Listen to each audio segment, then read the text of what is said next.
Hey, everybody. Welcome to Paranormal Zone TV. Thank you all so much for joining us tonight. I'm so excited to have you on the show. Um, if those of you are new to the show, if you would please subscribe to my channel, I'd really appreciate it. And please don't forget to give the show a like. And I have a fabulous guest tonight. I'm so excited. Allison is joining us. He's a ghost hunter by trade. He's a paranormal investigator by heart. Ross has been involved in a paranormal field for close to 30 years. With 12 books under his belt, and numerous appearances in various media outlets around the world, from TV's Ghost Hunters to George Norrie's Beyond the Belief series. Ross also lectures throughout the United States and offers our tours through his tour company, Spooked in Seattle. Now, tonight is Ross Allen. He's going to talk about his documentary Parasense. It's naked experiments. He's won 2 platinum awards and can be purchased or rented on Amazon. You can also watch on Tubi, and you can go to his website, touchedbyaghost.com. The film follows investigators Ross Allison and Chad Goodwin, and they attempt to prove the existence of ghostly touch through a series of scientific experiments. So, with that, let's bring Ross on. Hey, Ross, thanks for joining us tonight. Anytime. How you doing? Oh, fine. I'm so happy to have you back on the show. We've aired 2 other shows in past years, and they've all been excellent, and everybody loves you. So tonight, Aw. I want you to talk about because I watched I rented your video, your docu series, and tell them about the awards that you won. You won 2 awards. Yeah, we won 2 awards for evidence, and we're basically trying something new. One of the things is the documentary really does focus on science, and I teamed up with an actual scientist, a real one. He just doesn't play one on TV. He actually was currently working in Africa on a big energy project. So it's one of those things that we really wanted to bring science to the table in a way that people can find it a little more entertaining and not be so bored or afraid of it. So it's one of those things that it just kind of took off. But Yeah. And yeah, n- so Go ahead. go ahead. Oh, well, you have a now you have you're going to do a number 2 to this series. Yes, yes, yes. It did pretty well. We're still building an audience. It's been a slow process because a lot of it, to advertise and get the word out is costs money. You don't always have the funds to do that. But one of the things that we really wanted to do was continue the research. So I guess I should kind of talk a little bit more about Parasense so the audience understands a little bit better about what this is. Parasense is a documentary we've worked on for the past, well, gosh, going on 8 years now, maybe 9. It was a project that I started when I actually was contacted by a young man who actually was experiencing some physical phenomena where something was aggressively touching him in a sexual way. And so hearing the stories was nothing new. I heard, similar stories. One of the most famous stories is the entity case.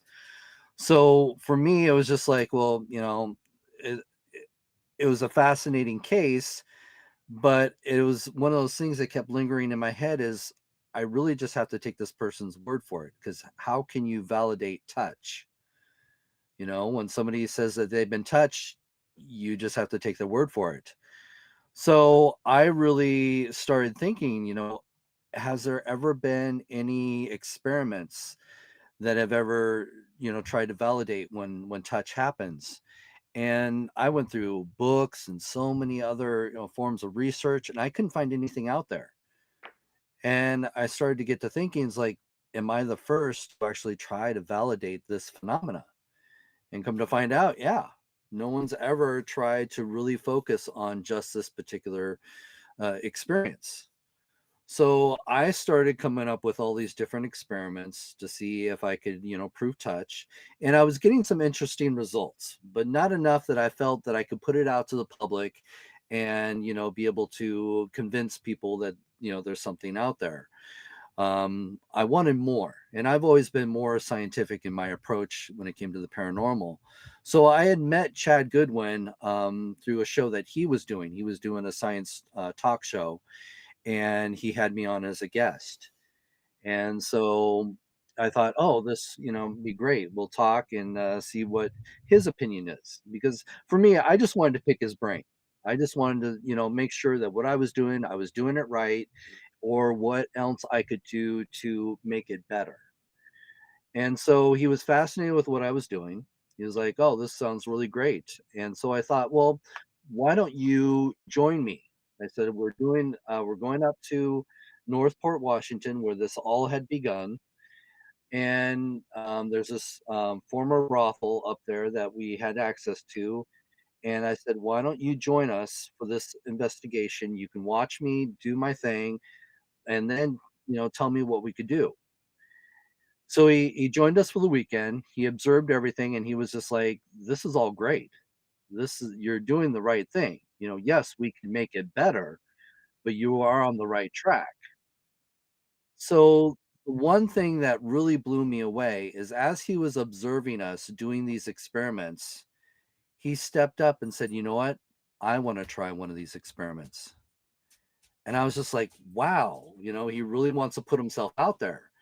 And he made a very valid point. He says, if I'm going to get involved in this project, I have to know what people are experiencing. Because if you have a better idea of what the experience is, you have a better idea on how you can try and record that phenomena or try to track that phenomena. And so he was willing to be the subject, and it just kind of took off from there. And I'm kind of excited. He says he is going to join us tonight too. Yeah, I hope he can join us. Yeah, that'd be Yes. great. Okay, so I have some questions for you. So, why did you conduct these experiments with your subjects being naked? Well, if you're trying to prove touch, you have to know what's happening to the physical body. Is there some sort of pressure on the skin and muscles? Is there a temperature variance? And so seeing what's happening to the physical body was extremely important. But also, too, if you are wearing clothes and you say, "Oh, I felt something, tap me on my back." Well, anybody in the scientific field or even skeptics out there are going to say, "Well, it could have just been your shirt." So eliminating clothing just made sense. And again, we wanted to see what was physically happening to the body. So that was the main reason why nudity became a main thing for these experiments. All right, so those that Oh, were, oh, sorry, and go one other ahead. thing, one other important thing is skin is one of the largest sensing organs. So that opens up a whole other element as well. For those that were involved in your experiments, how many believed in ghosts? I would say, gosh, we've had probably maybe about 60 subjects in all the years that I've been doing this. And I'd say probably about half. I've had skeptics do experiments and have experiences. And then I've had believers do the experiments and not have anything happen. So, as we know with ghost hunting, it's all right place, right time. So it's been one of those things where you constantly have to do these experiments over and over again until you get some sort of results. So I would say probably about half has been, it's been 50-50. So yeah, So, those half of those that believed in ghosts, had they been touched before?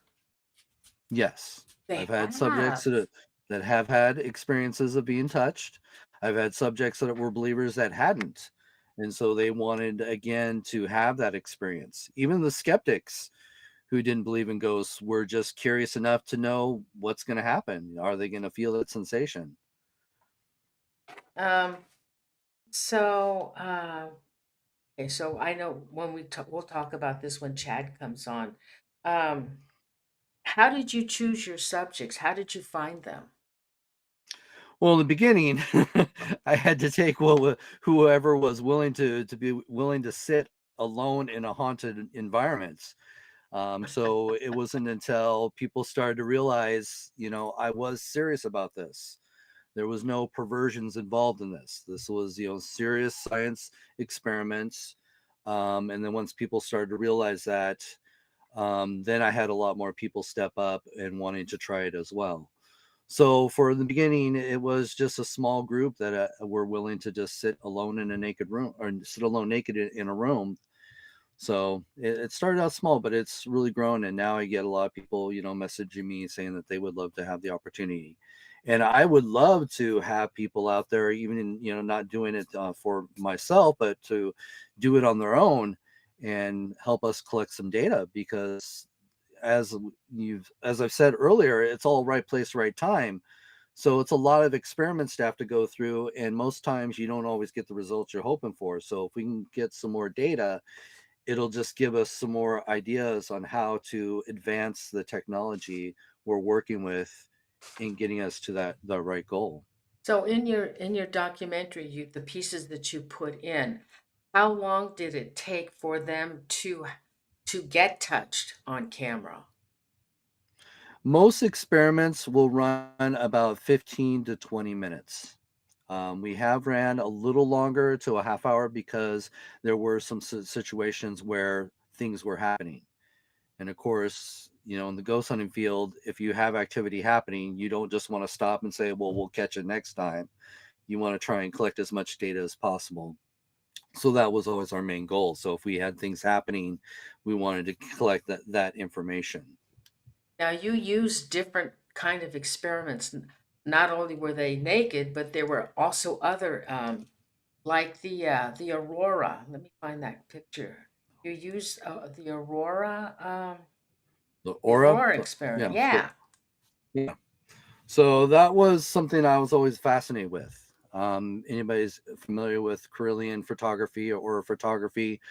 That's where you actually have that special camera that can actually see your aura, that light spectrum around you.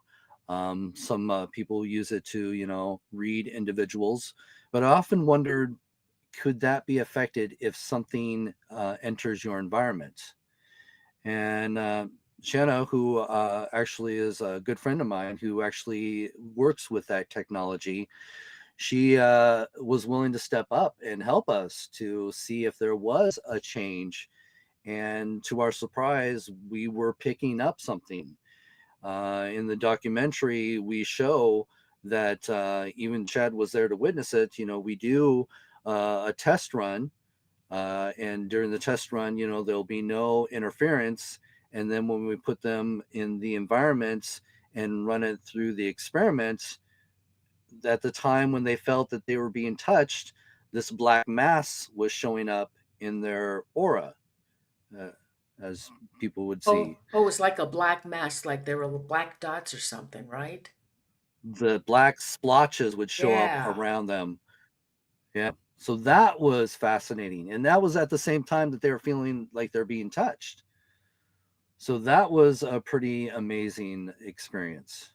Someone in the chat room says, so everyone that was there in your experiment did get touched. Not everyone. Okay. It doesn't always happen, as much as we would love to happen every time. Like I said, it's running multiple experiments and getting maybe, 1% or 2% results. Okay, It's so it's a they also want lot. to know those what was touching them? Would it have been somebody uh, in that location that haunts that place? Well, that's what we would like to assume. One of the things is I really want to express is we aren't out there trying to say, yes, these are ghosts and here's proof of ghosts. We want to approach this in the correct way. So it's about collecting the data and having that information to help advance us in our theories and ideas. Something's out there. I Oh, know it through my years of investigating the paranormal. You know it through your years of investigating. There's something to this. We're not trying to label it saying, "Oh, this is definitely a ghost." We're just saying something's happening, and we can validate that something's happening. What is it? We're not sure yet. We want to be able to take it to the next step and say, yes, It would be nice to say that, that's your dead grandmother's hand on your shoulder. That would be amazing to be able to step up to the plate and do that, but we don't have enough data to do that just yet. All we're trying to do is advance the field and say we can possibly prove touch now through this technology that we're trying to bring to the table. How did, after the documentary was finished, and those that were in the documentary, and they did the experiments for your documentary, how were they feeling? I think I know I showed a picture of one fella said he can't wait for this to be over with. How were they feeling after this was all completed? Well, in most cases, I believe most subjects, we do interview them after the experiment. Sometimes, even after the experiments, it takes days for some of this to kind of sink into people's heads, what they actually experienced. So, in most cases, most of them have been fascinated with it. I know who you're talking about, Nick. Nick, who is the one who actually had a very interesting experience at Brushy Mountain Prison that we had investigated. This is one of my earlier experiments. He actually had something happen that he was so terrified that he Mm. screamed running out of the prison. He was so terrified. And so I was able to convince him once we started putting the documentary together, are you willing to come back and face your fears and go back to that exact same spot? And he was willing to do it. Granted, the second time he didn't have that terrifying experience, but he did have something happen that was pretty amazing as well. Let's see, I also captured from your trailer. Oh, tell me about the puppet experiment. Oh, that's one of my favorites.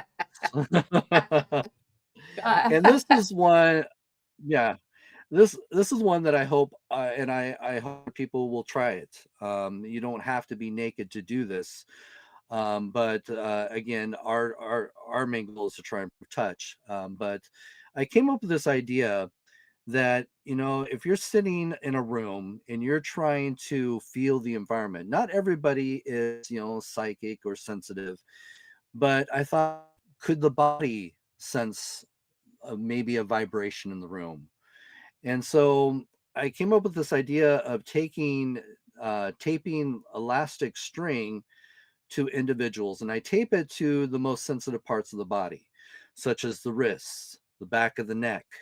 Since the subjects are naked, we've done nipples, we've done the inner thigh, just places around the body where it is sensitive. The inner arm um, is also very sensitive. So you can actually just sit there very still, and these strings are stretched out to directly across to different parts of the room. So I kind of think of it as you're extending the nervous system. All right. So now you have these feelers that are extended out all the way across the room, and they're tied to various different things like a doorknob in the room or a piece of furniture in the room. So basically, they're stretched out. And so you have a whole 360. And so, what I found with that experiment is that people have felt tugging, they have felt a vibration. So, they have felt these, manipulations of these strings. And so, we do kind of touch lightly on it in the documentary. But with the second one, our main goal is with these documentaries that we're doing is we want to introduce this primal experiment that I come up with, and then Chad will take that experiment and he'll apply more science to it. So now we're in the situation with the next documentary that we want to be able to measure that tension in the string. So again, if you're feeling that vibration or you're feeling, something pulling that string, again, it's still your personal experience. I can't prove that you're feeling that. But if we can measure the tension in the string, then we can show that there is something happening to that string that you're feeling. So that is the next step that we're doing with this documentary. We're advancing these experiments to the next level to validate that. So we're excited about that. Oh my goodness. That sounds fascinating. How did you pick the locations to go to? They have to be places where physical phenomena actually happens. Otherwise, if people are just seeing apparitions, it doesn't help us with our trying to prove touch. People are just seeing lights, it doesn't help us. So as long as there's reports of the environment being physically manipulated, doors opening, closing, people being touched, scratched, anything like that, then if it's got a good case, I can actually interview firsthand witnesses. Then I would set up an experiment at that location. We went to, now I have I took a picture from your trailer. This is, I guess that you're using the FLIR camera where it Right. shows the fella sitting in a chair and then the FLIR part of it. And he was, something touched him on the neck. Oh, you're talking about Chad. You should probably wait and see No, if no, no, this Chad. isn't Chad. This is somebody else. It's a younger fella sitting in the chair, and he has his arm in the back of his neck, but your FLIR camera caught him, touching the back of his neck. He says, "Oh, my neck." That came off your trailer. Yeah, that's Chad. That's Chad? That, That doesn't look like yeah, him. yeah, that was his experiment Oh, okay. that he had. And I let him tell that story because that was his personal experience. Okay. Um, I'm going to message him real quick and see what his ETA is. Okay. But yeah, no, I definitely love to hear his story when he tells that.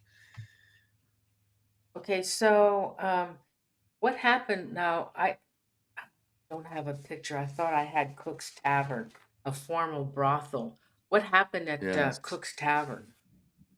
Cook's Tavern is actually the one that started all of this. That is the place. It's in Northport, Washington. That is actually the place where the young man Philip actually had his physical encounters. Um, so yeah, that was a former brothel, uh, closed down in the 1930s. It is still a bar downstairs, so you can still go out there, check it out. Former brothels upstairs that's been abandoned, and it's amazing. We've had a lot of experiences there. I've actually had an experience where something Oh, tugged hey, on the back hey, of my shirt. hold on. Hello. Oh, hey, Chad. Hold on. I have to fix the screen. Hold on. Okay, let me go to your camera. Okay, let me fix your camera.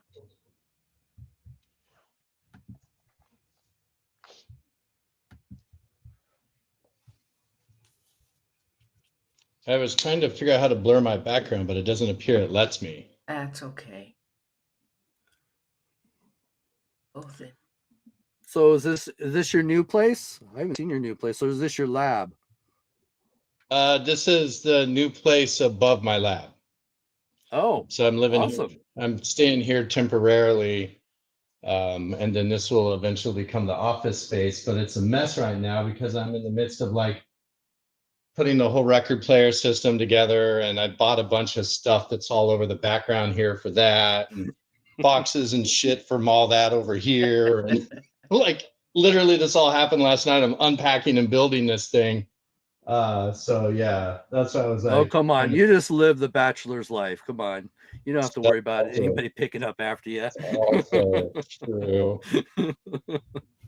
Hold on. Okay, okay, hold on. Trying to- Okay, hi, Chad. Hey, Chad. Nice to meet you. Would you please tell the I see viewers too. about yourself? I am Chad Goodwin. I am a scientist. When I'm not out with Ross doing stuff and trying to find ghosts and understand that, I'm a energy storage expert, and I work with nanomaterials, mostly carbon nanomaterials. And so how energy moves, and frequency is kind of my thing. How did you get involved in this experiment with Ross? Well, in 2019, so I'll back it up a little bit further. I had a radio show and podcast here in Seattle called Community Science Radio, and while we were doing that, I met Ross, and we did a couple of interviews with him. One on fear and one on Halloween, because he does spooky things, and we were like, spooky things are exactly what we need. And so we did those, and during that time, he told me what he was doing, and he showed me his gear. And I came back to him, and I was like, I have some ideas, and I like unloaded all these ideas on him, and he was like, "Oh, that would be so cool if we could do all of that." And then I ended up He was kind just of a at a big point. tease when he was. Yeah, so I ended up at a point where life, and I was working in an energy storage place and doing a podcast, and I was busy with family, and I disappeared on him. And then about what was it? I guess 3 years later, in 19, I get a random call when I was leaving my lab then, and he said, "Hey, how's it going?" I'm like, "Great." He's like, if you were gonna find a way to detect being touched by a ghost, what would you do?" And I was like, wow, well, that's an interesting question after 3 years. And so I threw out a couple of ideas, and he said, well, that's exactly what we're going to do. Would you like to join me in doing some investigation work on and trying to figure out that very answer to that question?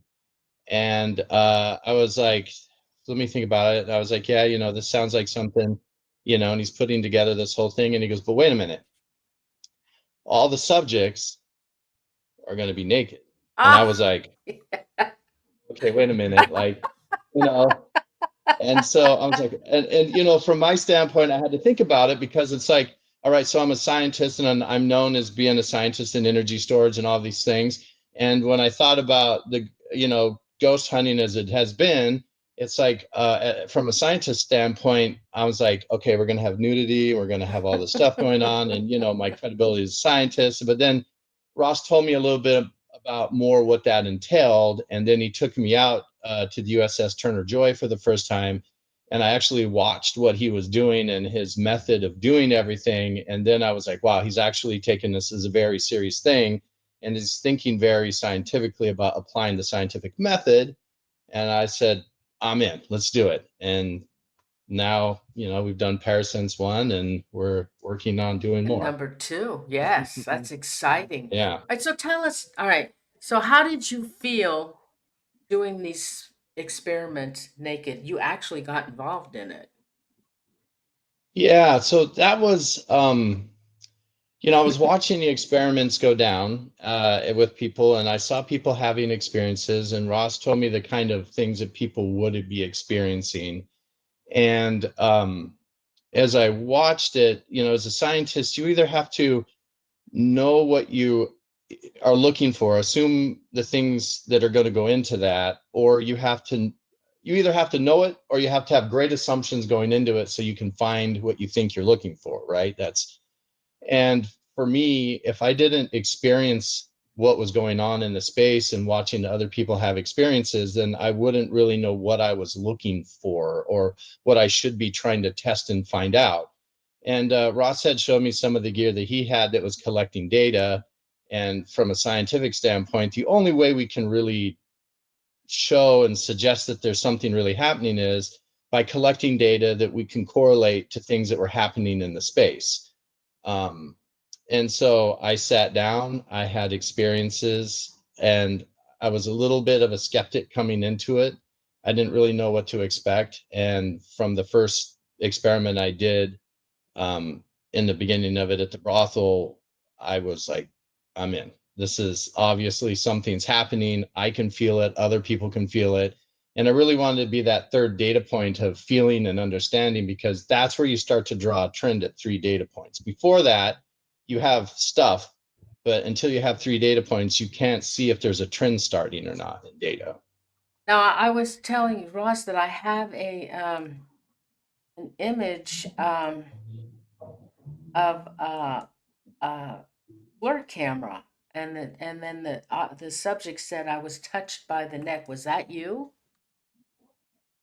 I was I did get Yeah. touched in the neck. Yeah. So when that happened to me, that was not something I was expecting. We had a moment where a piece of the equipment was having some problems. It was the aura equipment. And so Shanna asked me to sit in there and put my hand on it so she could test what was going on. And I started antagonizing, which Ross always tells me not to antagonize the ghosts and not to do that. But given the space that we were in, that was kind of the way I could see bringing it together. And as I started talking, um, the when she got the equipment running again, you could see these dark spots in the aura. And I kept going and going. And then there was the moment where there was the sound that happened, and I had got that scratch. What's really interesting about how that lines up physiologically with the body is that when we get hurt, we feel the pressure, we sense the pressure, so we know something happened first, and then the pain comes on. So when you cut your finger, you know you did it, and then the pain comes on. But in this instance, I heard the sound happen. I knew it was here, so I reached back with my fist to kind of press on the area, and there was no pressure because whatever it was didn't touch me in that way, but it still caused the scratch. And then the pain from the scratch came on. Oh, And that was pretty interesting. And then when, you know, uh, I was taken back. I didn't really know what to think at that point, you know? I mean, that's Ross had told me that these kind of interactions can happen, but to actually have it happen to me was like a whole nother story, you yeah. know? So how did you feel being in a haunted location, and you were sitting in the dark and naked? How did you feel? Well, It's a I want little to point bit, out he wasn't naked at the time. He was just testing the equipment. It wasn't, yeah, Oh, you that's know. right. That's right. You have your clothes on here. I take it back. yeah, But there was a point where you did do an experiment and you were naked. Where yeah, where was that yeah. at? So I did one of them at the brothel. That was the first experiment I did. But then because I had that experience, Ross and I decided I should sit in and do a full experiment on that after that. And when you do these experiments, it's dark. I mean, if you look at the data that we have sitting in there, you can see the lux or the amount of light in there is reading like 1, 2, 3. And so there's almost no light in there. And it puts your body into a bit of a fight or flight mode. And by doing that, it heightens all of the senses on your body quite a bit. So if you can't see, you start to hear more. If you start to feel more around the space that's going on. And so that's what actually makes this, such a brilliant way of doing these experiments, is that you're tapping into your body's fight or flight, so all your senses rise up. And it's a little unnerving. And I was a little bit extra unnerved by the fact that I'd already had that experience with the scratch. And there was some moments in there where during that one I continued to antagonize. And when you listen to my words and what's going on in that moment, there's pressure and there's things going on that were like taking my words from me and making it, so I couldn't breathe. And at the end of it, I was finally like, this is just too heavy. I got to stop. I got to get out of here. And then we Yeah, I ended the remember experiment. you were having a hard time breathing too. Yeah, yeah, because there was one point I said something, um, and you can, if you listen really closely, you can actually hear the pressure that hit me. My words were like I was almost unable to talk for a moment. Oh, wow. Yeah, Uh, when you do the second documentary, you're going to be involved in this as well? Yeah, I'm gonna yes. come in, depending on what's going on with the space and everything, I may or may not. I think I understand now more clearly what it is what we're looking for. We have done some other filming since, and been in some different spaces. And so I feel like I know what I'm looking for. I'm looking for other ways to what we did there was we put sensors around people 360 degrees, and we were sensing the space from, density, temperature change, light, what else did we have in there? We had a bunch of stuff. We had ultrasound for the density. We had IR for the heat. We also had humidity, barometric pressure. And so there was all these different things that were going on there. And we got some hits on the data that suggested that something in the space was happening, and it was coming from a specific direction. And so moving forward, it becomes more of looking at how do we sense the space more or more widely, or the space between the spaces of it, because we don't really know how it manifests yet. We have data to suggest that something's happening, but we don't know how it manifests, or really more than, where it came in and left, and distance that it came in and left, doing stuff like that. And one of the things I'm really interested in is the EVP phenomena and how that works, because that's an interaction that I really want to understand. And my time in radio and dealing with audio, I've had a lot of experience with the wiring and how it can bring in sound or bring in signal. And I want to build something that cancels out some of those signals, but hones in on this one specific area that I think is very interesting. Did you have any equipment in these rooms where your subjects were that would capture EVPs? Yeah, we had some EVPs Oh that yeah, showed no, up in there. And what's interesting, sorry Ross, I'm just like going on. it's all right. what's what's interesting about that is and I don't want to give anything away about how I'm going to do this, but one of the EVPs that Ross showed me, it was very clear that the band of electromagnetic interference is what I think it is. Like EMF is one thing, and we have sensors. Of course, we had EMF on our equipment as well that we were using in Parasense, the first one. But there's a specific band I heard in those EVPs where somebody had something close to it, and you can hear bleed of things from that before it went dead, and they obviously moved that equipment off and out, and then you hear the EVP come in. And that was really keen to me to understand what electromagnetic interference frequencies I'm looking for. Now, there was an experiment on your documentary, the two girls sitting in the room, and you could hear an audio. You could hear a spirit's voice. You could hear the speak, because I could hear it clearly. Right. And then that's when they got scared. Have you, Mhm. poor things. Have you ever thought about um, setting up equipment where your subject is attached to some, I don't know, wires or whatever, to show how their temperature may rise or go down, or their heart rate? Have you ever thought about doing that? Oh yeah. No, I've done Yeah. experiments with that. So didn't make it into the first documentary, but we uh, have done those similar experiences where we actually monitor the body itself, heart rate, temperature, even the brain waves as well. I've done that. So there are some experiments that we are moving forward with that Oh, will actually monitor the physical body. I really hope you put that in It's your socket. we've done a lot, in the past 8 years, to say, with all these experiments that I get to do, and then whenever I can be in Chad, I take advantage of that opportunity because he's a busy man as well, with his work.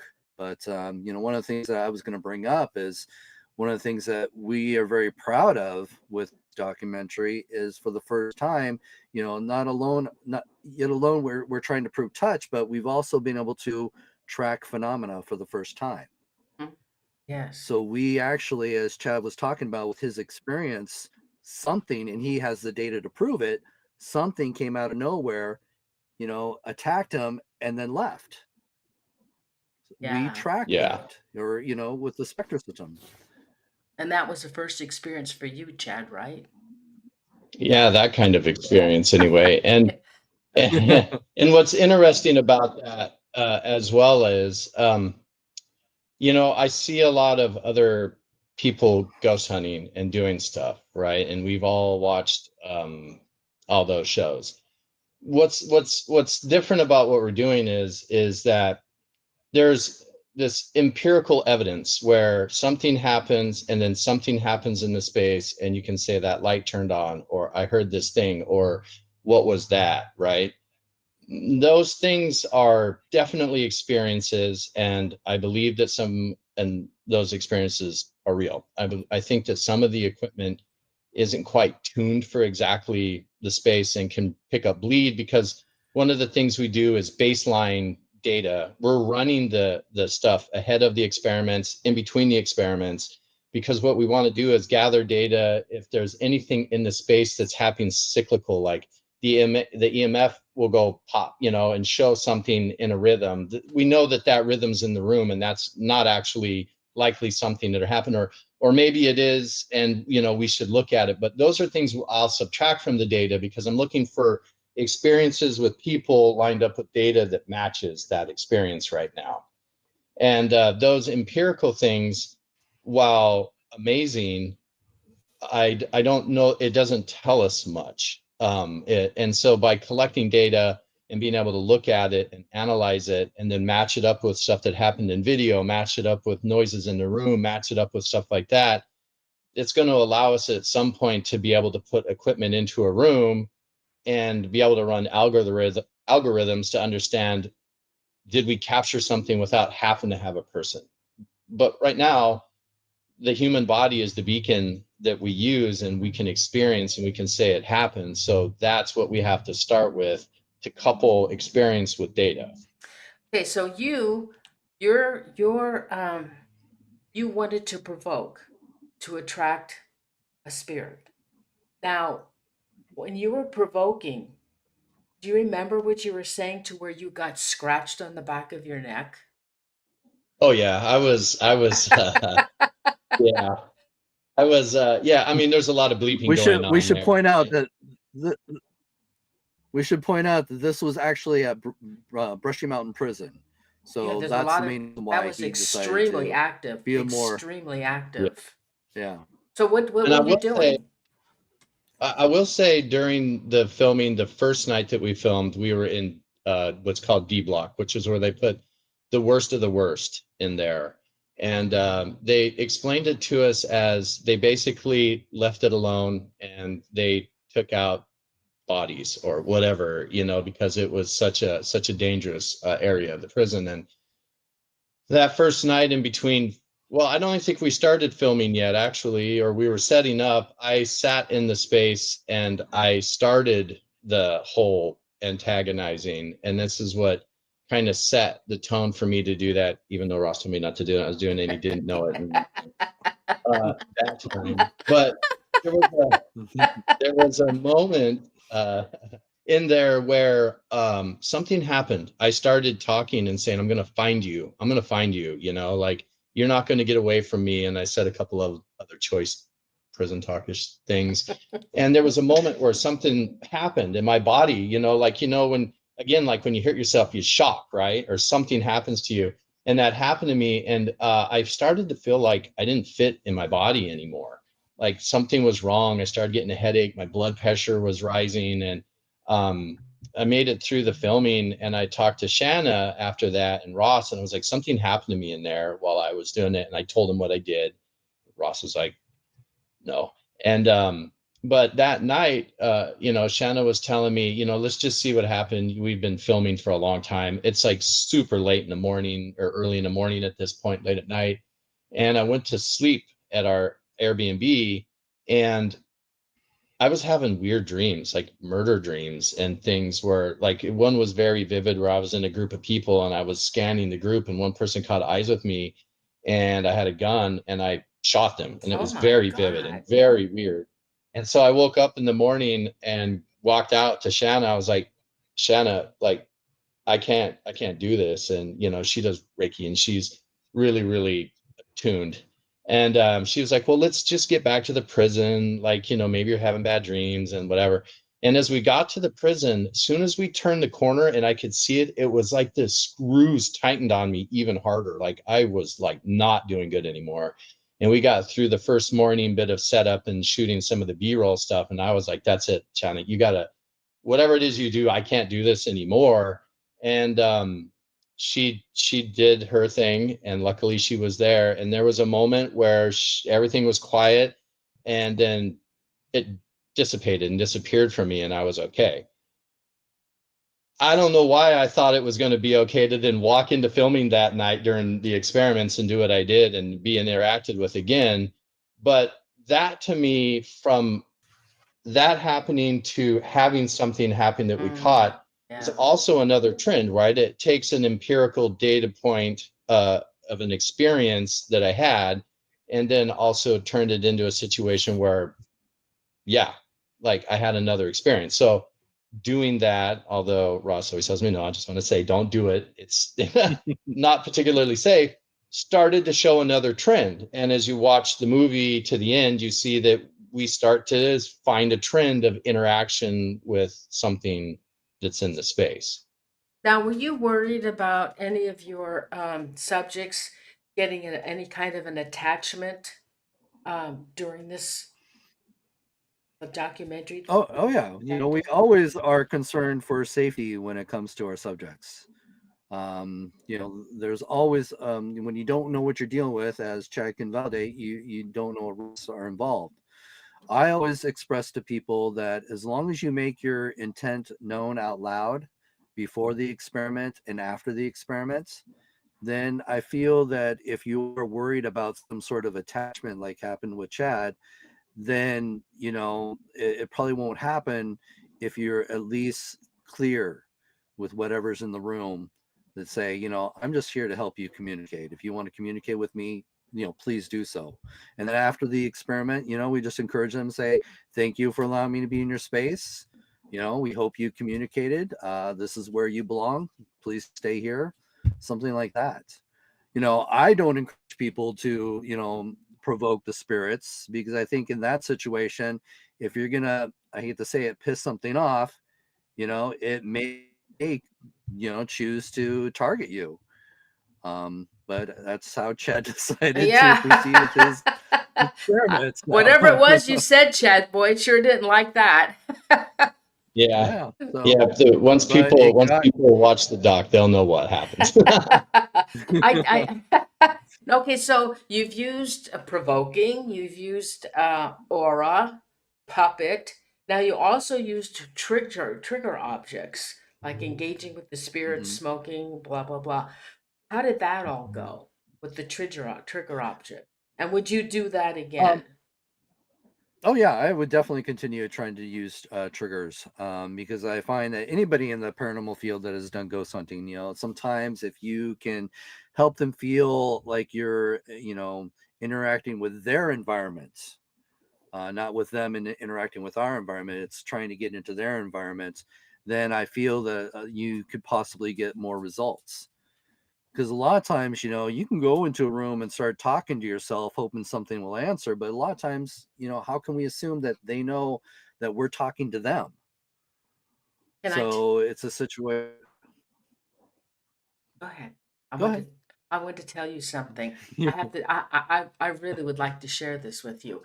We used to go to the Brookdale Lodge. I don't know if you're familiar with it. It's an extremely haunted Uh-huh. location.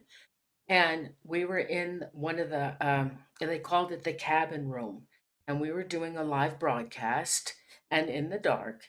And I knew that it was a lot of mobsters would go there, and this one mobster, his name was Frankie, and he liked me. I don't know why, but he liked me. And so I said, Frankie, look, I'm gonna light a cigarette, and I want you to smoke it because I know you guys all smoke. So I'm gonna light the cigarette, and I'm gonna put it here in this ashtray. And what I want you to do is I want you to smoke it for us. So we waited for just a couple of seconds, and I swear to God, as God is my witness, smoke was coming up in front of the camera. It looked like to us that he was actually smoking the cigarette because how else Mhm. would that smoke be coming up? I just wanted to tell you that. No, and that's a great trigger to do, because if you think about it, smoking was a bad habit to break. And so you consider the fact that they probably haven't been able to do that So it's probably going to trigger something for them to want to interact with. Same thing with alcohol, drinking. That can be a bad habit that they are drawn to. So if you can find out, or use things like that we're trying to do what we can to get the environment or whatever's in the environment to interact with us. Because like Chad says, he's trying to read the environment to see if he can match it up to an experience. Yeah. So if we can get those things to happen in the environment, that's more data for him. I actually find it fascinating.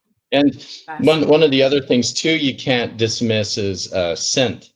Otherwise, we went to one space that I don't know, Ross, if it's going to make it into the Ignatius second one or not, Hospital. Yeah, it will be in there. We've but got some good one stuff. of the patients, we went to her room and we did some experiments in the room, and some things were kind of going on in the space. But what was more interesting is we all left that space to go to the space next door, just down the hall, to do some experiments. And when we came back there to get equipment, there was a like a perfume or a smell that was associated with her by name. The rose. So we were Yeah, in rose. there, and it was like, oh my gosh, I was like, come here. And everybody experienced it. So that wasn't just something that I experienced, it was something that everybody experienced, that scent carried into the room. Absolutely. And so that's another one of those things where, there's things I can do to track things changing in the air. And maybe that's not a chemical change. Maybe that's an interaction with our body. Those are the things we have to also figure out, is what is environment and what is physiology, what's interacting with you in different ways. And that's it. This is a very complicated thing to try to really pinpoint and figure out, because everybody has so many different experiences, and it seems to manifest in so many different ways. And it becomes like, do these entities or ghosts or whatever this is, the phenomenon that's happening around us, does it have an interaction where it can, or they can have different ways of interacting with us, or is there a set parameter of ways that they can interact with us? And that's what makes it exciting, is it's such a wide open field, and there's so much stuff to look for, that it's not like what I've done in the past, where it's like, you have these things to make a product, go make a product. This is, how do you find out what's you can't see otherwise? Absolutely Well, amazing. that's the biggest challenge for us as well, is, usually when it comes to science, you have some data to start with, what you're somewhat trying to do. But the paranormal field, we're starting from scratch. We're starting from zero, and working our Yeah, way up. We're just getting that little bit of information and helping us to have a better understanding. That's why in the beginning, before Chad joined us, we're not trying to say that, yes, this is ghosts. We're just trying to say, yes, this is interesting. This could help us to validate ghosts. This could help yeah, us to either, prove or even debunk some of our experiences. We're just yeah. trying to do it right. Now, I have And also, in doing it right, I'm sorry, no, but no, no, this, he no. just Go, segued into go. something important there. Also, in doing it right in science, people have peer-reviewed papers. There's a peer review. There's a review of what you do, what you've captured in data, and what you think you've made or tried to prove, but mostly suggest, right? And we were really lucky that Ross knew Lloyd Auerbach so well that he would actually join us, because we actually went down and visited him and did experiments and showed him what we were doing. And to have someone like Lloyd be able to validate that what we're doing is scientific and he agrees with what we're doing, is that peer review that you really, really need in the field itself. If Lloyd would have looked at what we're doing and didn't support it and said, this is not what this is wrong, then, I think from my standpoint, I would have to go to Ross and be like, we really need to think about what we're doing here, because if we don't have a powerhouse like Lloyd saying you guys are doing something right, then we have to reconfigure what we're doing or try to Oh, re-understand what it is we're looking for. oh, Ross, I really hope you go farther with this. I really do because it's absolutely fascinating. And um, especially, I really hope that um, the person that's your subject, that you do the blood pressure, the heart rate, all of that, because I think Mhm. I and they'll know the fear. You know, if they're sitting in this room, they're in the dark. How is their body reacting to all this? And then if they do get touched, I want to know what happens to them physical, you know, with their physical body, because I think that's, to me, that's Right. really fascinating. Now, also, you had in the beginning of your documentary this girl that said that she had been touched in many ways, in which I assume I already know what that means. So um, there is there there are people that have had sexual contact with ghosts. What is that? I mean, is that really real? Well, again, we have to take people's word for it that we're at the point where we're trying to see if we can prove that. I have a case right now where a woman is claiming that she's being sexually attacked by something. And it's one of those things that I had to make her go through all the necessary steps. She's taking medication. I want written, from a doctor's note saying that these medications that you're taking would not cause these experiences that you're having. Stuff like that. We have to go through the debunking process first before we can step up and say, okay, let's see what else we can, try and validate here. Um, so it's a tough thing, especially when you're trying to deal with a case that is very sensitive material. I'll be honest with you. When we first started doing these experiments, and we were approached by a television network that wanted us. We had actually had signed contracts and we were getting ready, but COVID had happened and it didn't follow through. But one of the networks, this was a different network though, but one of the networks that wanted us wanted to pursue us using this technology to pursue cases where, Bigfoot, aliens, and also, people being, sexually, raped by something. And for me, you're asking me to take a subject who's going through a very dramatic experience, putting her out there, and now for me as trying to be more scientific in my approach, I have to use that individual as a subject as well. Because if they're the one that is actually having that experience, we need to try and validate that experience. So now you're asking me to see if she'd be willing to really put herself out there and now be naked for these experiments. I really didn't want to do that. I was like, if somebody's going to do an experiment, I want them to be willing to be out there. I don't want to have them feel like they're forced to do this just to prove that they're having these experiences. Yeah. So that was one of the reasons why we chose not to go with that network, because they wanted to push for stuff like that, and I was like, no, I don't feel comfortable doing that.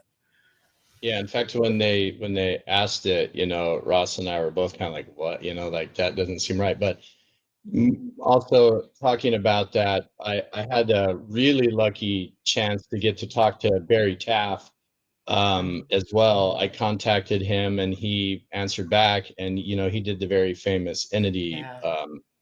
case, and talking with him about how that happened, and the kind of stuff that they were doing around the woman to try to figure out, if things are happening around her. And there's this famous picture and all these things. And, Barry was like, this is happening to people. This happens.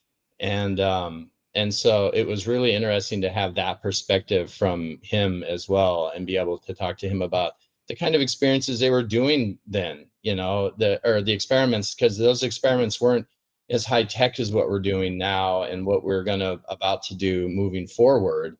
But they were still able to, sense and find things that were going on, and have experiences that were empirical, but still very real at the same time. And having, he's very in tune with the paranormal as Lloyd is.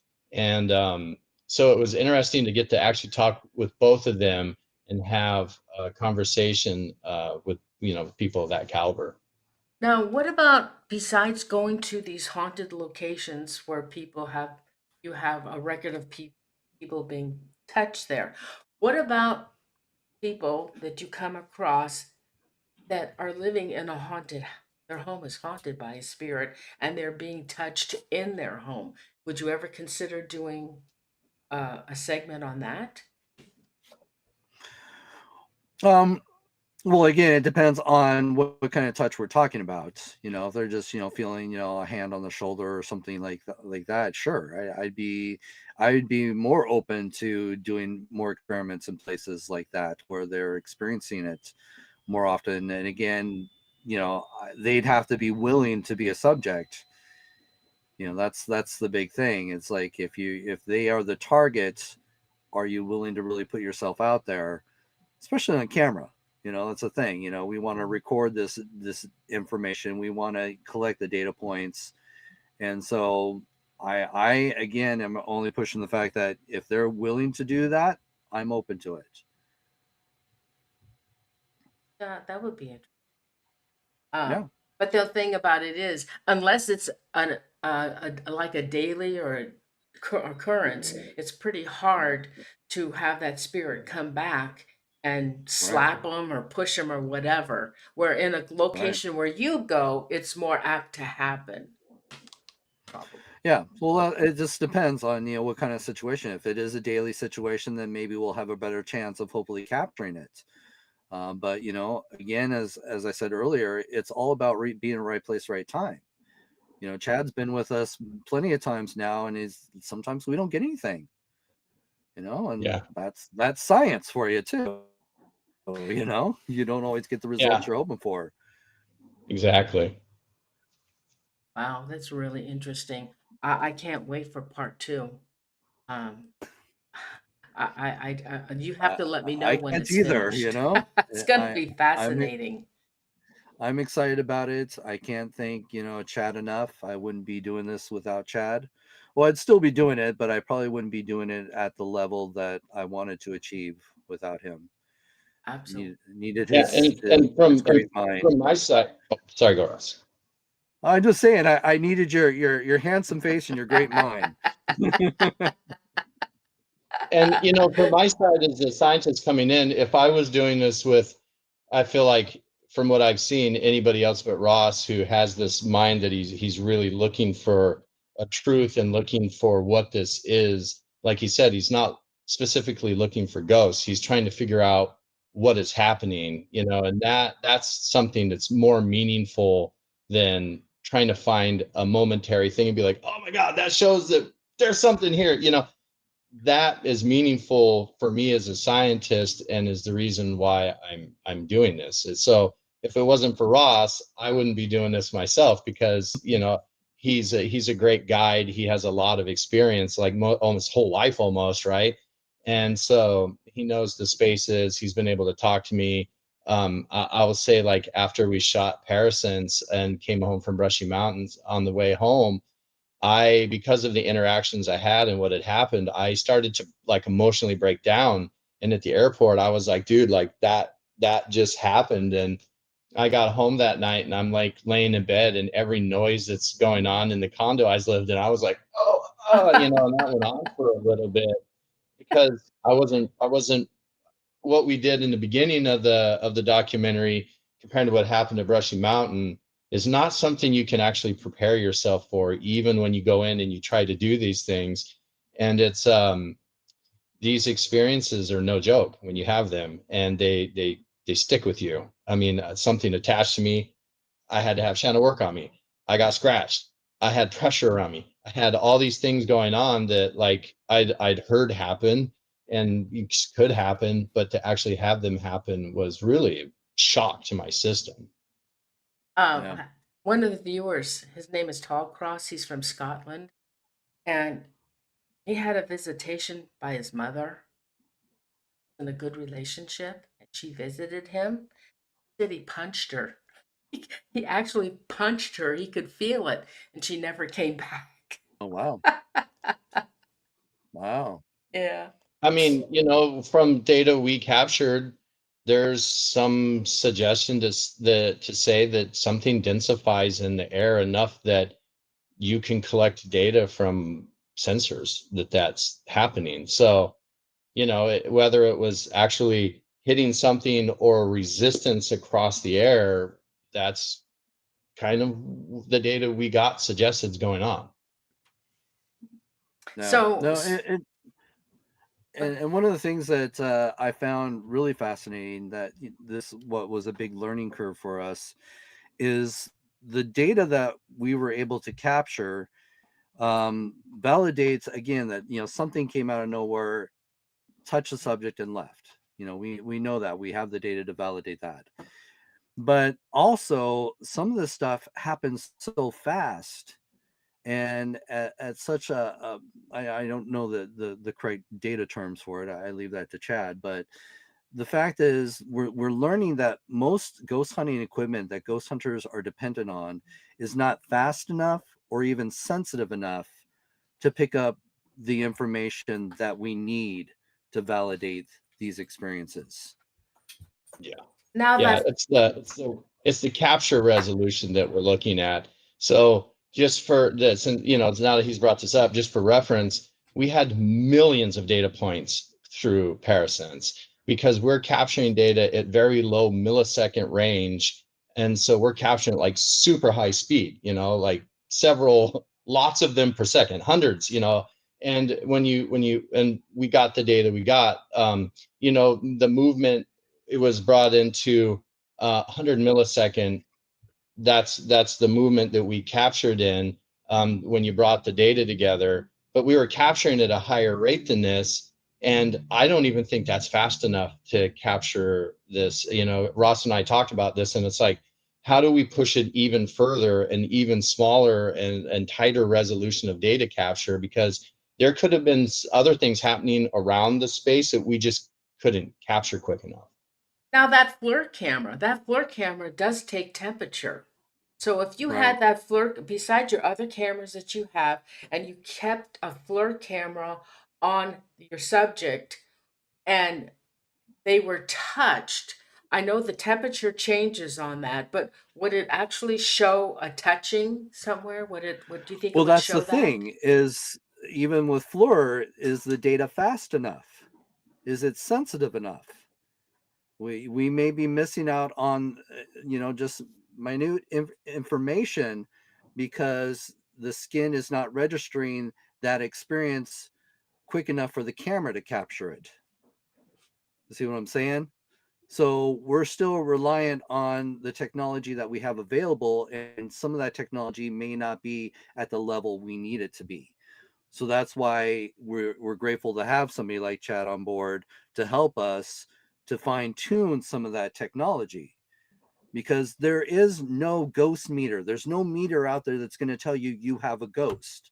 Right. I've always said, Yeah. until we understand what a ghost is, you cannot build a ghost meter. You have to have that information first. And that's what we are trying to do. We are trying to get that information. So yes, I have thermal cameras on the subjects. I have 3 thermal cameras. I have them on them at very different levels, but we haven't had anything that proves a touch. We had shown like a cold spot showing up on their skin, but that just may be the fact that these devices aren't sensitive enough or quick enough to capture that. Right. So we've Yeah, had situations where subjects will feel it. They'll feel a cold spot or they'll feel a hot spot, but it doesn't always get picked up on those devices.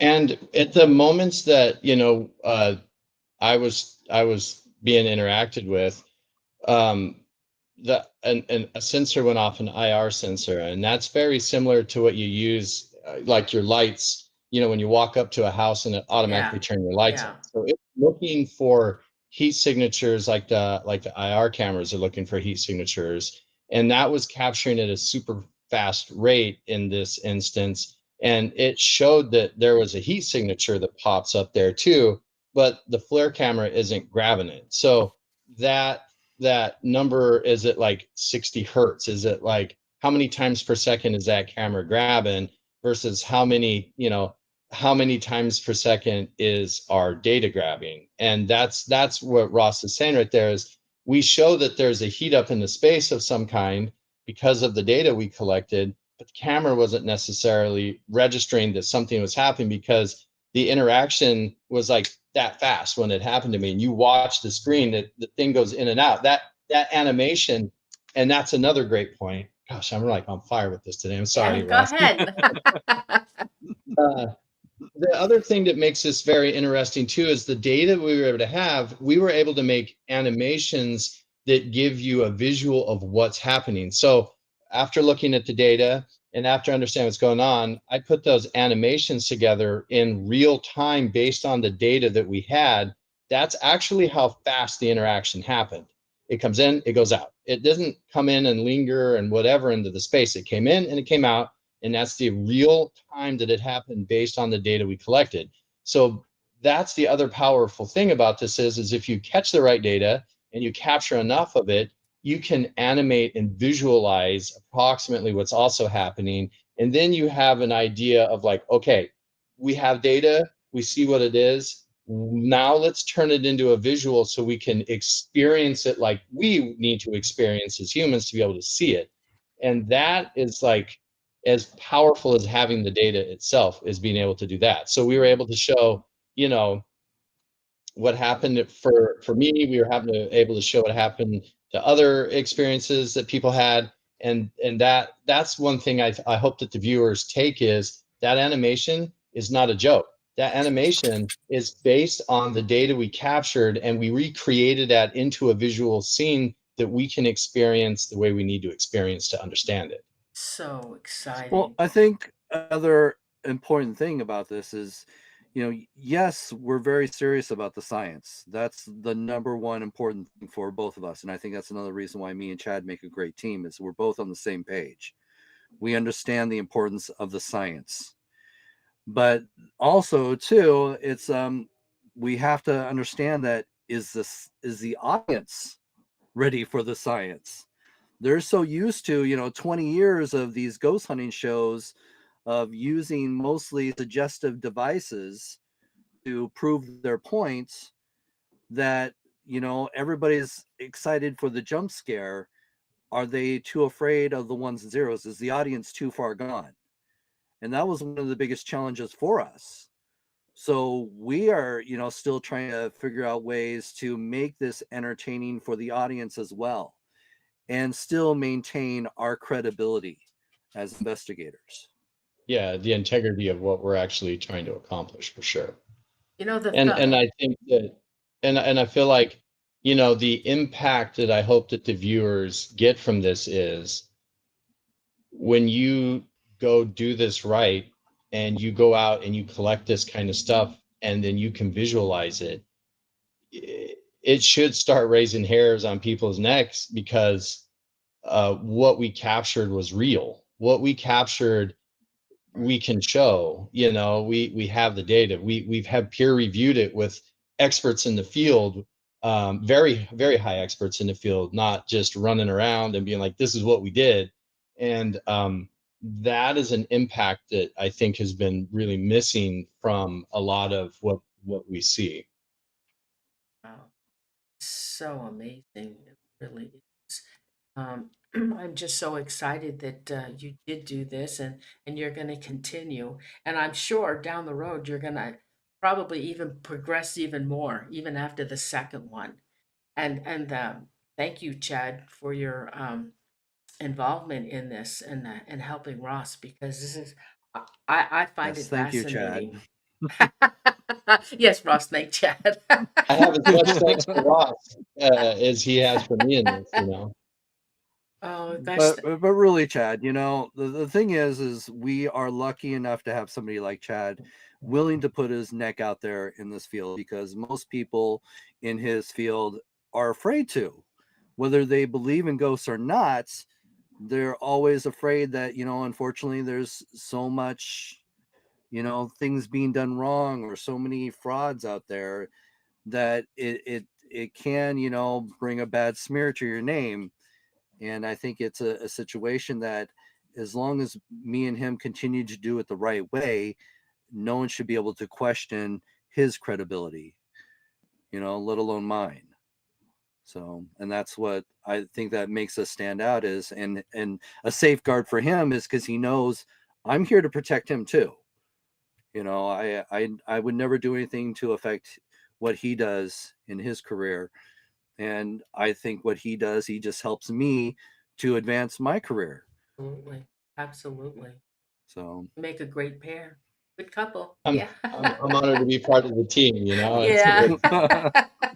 It's it really is one of the it really is, and I'll it really is one of those things where I wouldn't do this with anybody else. After watching what goes on, I wouldn't be doing this with anybody else. There's nobody I think has got the caliber to actually apply the method properly, and he has a lot of tests and experiments that he does as well, that we're going to start to bring to life, that he's been doing in the past, and they're very good, and they're very much scientifically driven in the empirical evidence of people having experiences. And those are things we're going to turn into scientific discovery through data collection as well. And there would be no reason to do it with anybody else. Absolutely. So I'm so lucky to have both of you on the show tonight. I'm just thrilled. The viewers are thrilled. And like I said, I cannot wait for your second documentary. And I hope you come back on after your second documentary is completed so we bet. can talk about it. Thank you Absolutely. so much, Ross. And thank you so much, Chad, for being on the show. I really appreciate it. And best of luck to you guys. Thank you so much. Thank you for Thanks. Thank having you. us. Oh, It was a thank you. pleasure. Good night. Bye. Like, Thanks. Night. bye.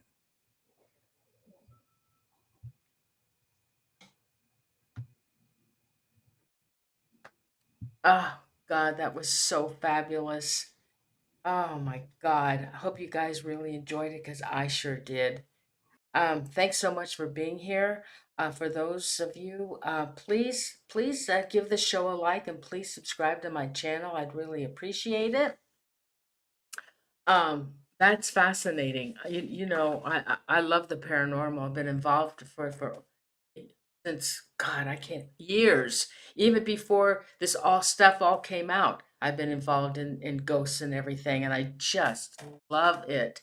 I'm so happy for them. Ross has um, really advanced in his paranormal, and I just love it. I think it's fascinating. The documentary can be purchased. I saw it on Amazon, and I rented it. I didn't buy it, but I did rent it, and it's really fascinating. I get a kick out of those out of those subjects where some of them may not have ever been touched before, and poor things of how they get scared. But it's quite an experience to be touched, and um, I was telling Ross, uh, when you guys remember Donna, remember when I was with Live Sci-Fi Paranormal, when I was with Donna, and we went to this, oh God, it's a hostel. It's a hostel now. I don't know if it's still around, and it's a hostel. And let me get rid of this over. Let me just move on. Come on. No, go. Okay. It's a hostel, and it was in San Francisco, and uh, I told Ross about this. Just hold on. Come on, guys. Come on. Thing. I can't. Uh, enlarge. Anyway, so we went to this hostel. This is when I was investigating with Live Sci-Fi, and Donna was on the team as well. Donna Raymond, who's a psychic, she was intuitive, And so we were on one of the floors, this huge place, and it's built from the 1800s in San Francisco. And we were on the oh gosh, it was on the second floor. And so uh, it was just her and I. And so she was feeling her way, feeling what was going on the second floor. And she came to this one room and she said, "Oh my God, Noreen," she said, "there's a woman in there." And she was really upset and she was crying. And Donna was talking with her. There was a ghost spirit. And come to find out that this woman died in that room because years ago it had burnt. I think part of the hostel burned down, but then they rebuilt it. So anyway, so then she was also feeling that Nori, there's a spirit here, and it's a woman, and she doesn't like you. And I go, "What do you mean she doesn't like me? She doesn't even know me." She goes, "She doesn't like you." And so, and I had the camera, and Donna was down at the other end. It wasn't too far from, I wasn't too, maybe 50 feet from Donna, maybe 30 feet, not even that much, maybe, where she was down by that room that she was talking to the woman. And Donna said, "Noreen, you better not come down here." And I had the camera. She said, "The woman doesn't like you. She doesn't want you to come down here." And I said, "Oh, come on." So I started to walk down to Donna, and I had the camera. This was all done live. I don't have that video. The Live Sci-Fi has it, and I got pushed. It pushed me so hard. There was a Donna was right by a doorway, and inside that room on the side was a big, the old fashioned, because it was 1800s, a big uh, piece of furniture where it opened up and there was all glass here and on the bottom was wood and there was all books in it, and it pushed me so hard I went through that doorway, and Donna ran in there and she grabbed me and stopped me from being pushed into that glass bookcase. And so I kind of really shook me up, and I said, "Here, Donna, you take the camera. I'm just gonna go sit down." And there was a Victorian bench right by the stairway, and I said, I'm just gonna go sit down," because I didn't believe that that was really gonna happen. And so I went and sat down, and I was there for just maybe 5 minutes or so. And Donna said, "Okay, come back, Noreen. Let's walk around now." And I tried to get up off the bench, and I couldn't. I tried and I could not get up. Something was holding me down.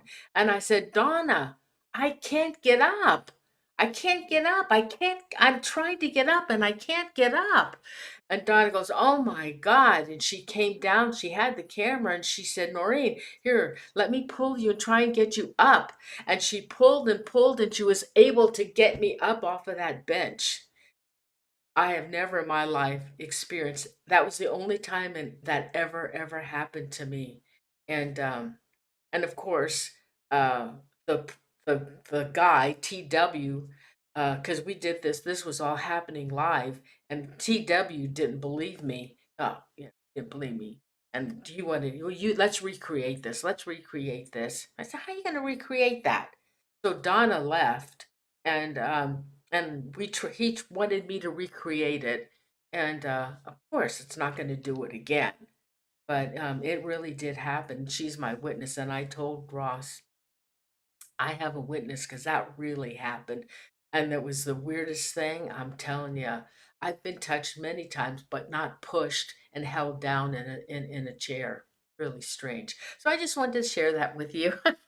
So got some really good shows coming up. Let's see. The next show is oh God, the psychic. I forget her name. She's the demon seer.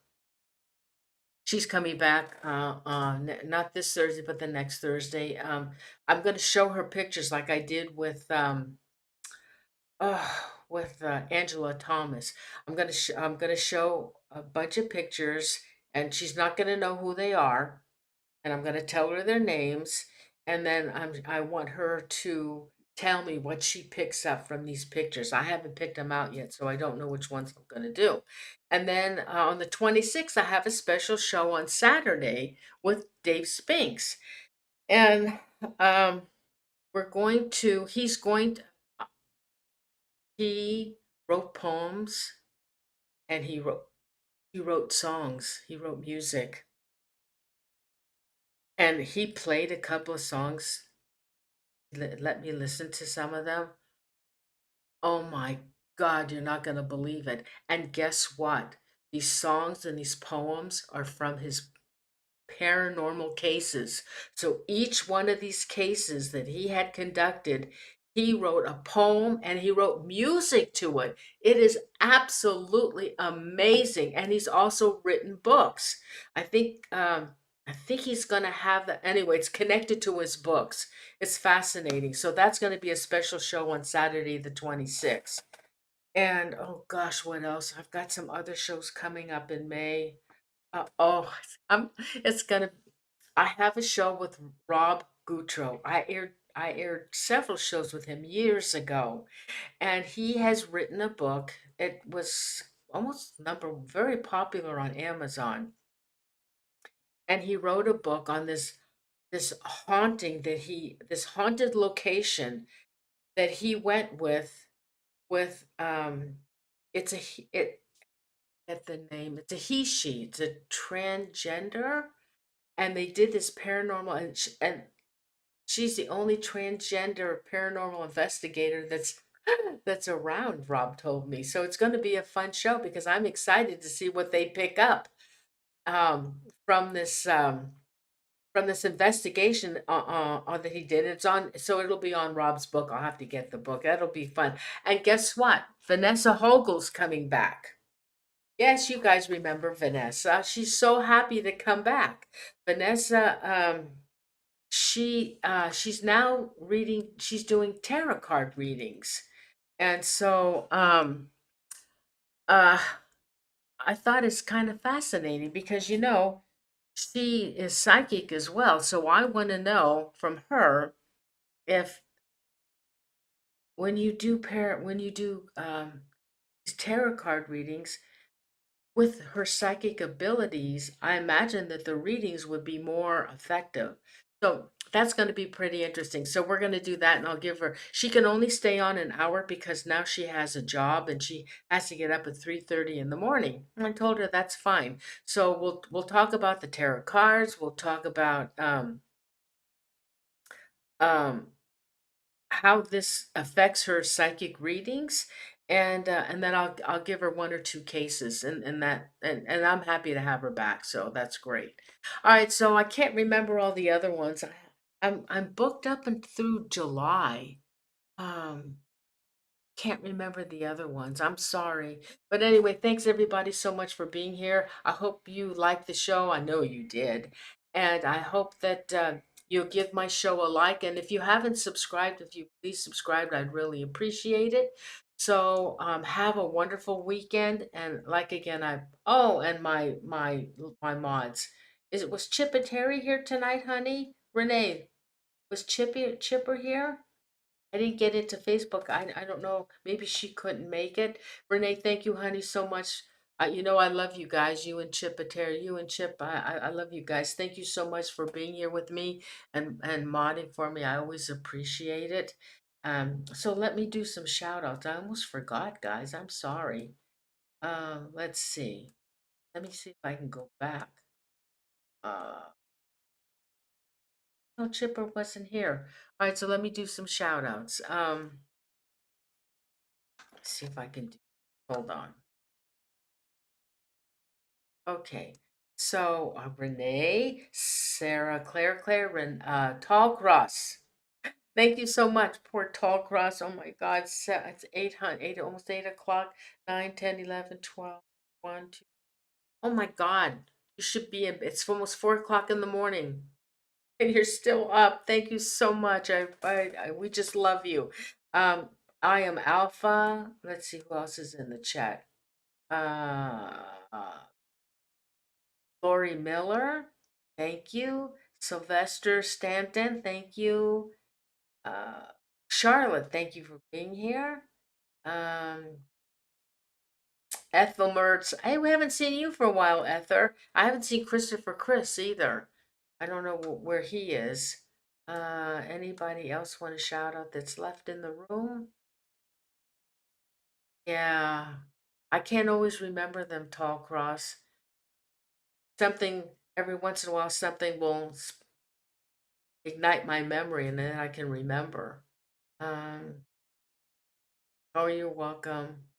Anybody else? Danella Love. Oh, Danella. I haven't seen you for a while either. It's been a long time. Okay. Oh, King of Hugo Mundo. I didn't forget you. And Sun. Anybody else want to shout out before I go? Okay, guys. Oh, you were listening. Okay. Oh, and I know Andrew Cox was in. I guess he left. Anyway, everybody, thank you so much. You know how much I appreciate you guys, and I'm so excited. I thought the show was absolutely fascinating, and I wish them all the best. And I can't wait to see part two of this. And I hope they take my suggestion because to me, what's fascinating is not only the person experiencing this, but I want to know their heart rate, their body temperature. What happens when they get frightened? I think that's fascinating. Okay, so everybody, good night. I love you so much. Don't forget, give me a like and please subscribe to my channel. I'd appreciate it. And I love you guys. Thank you so much. And I will see you on the next show. Okay, thank you so much. Love you guys. Thank you. Good night.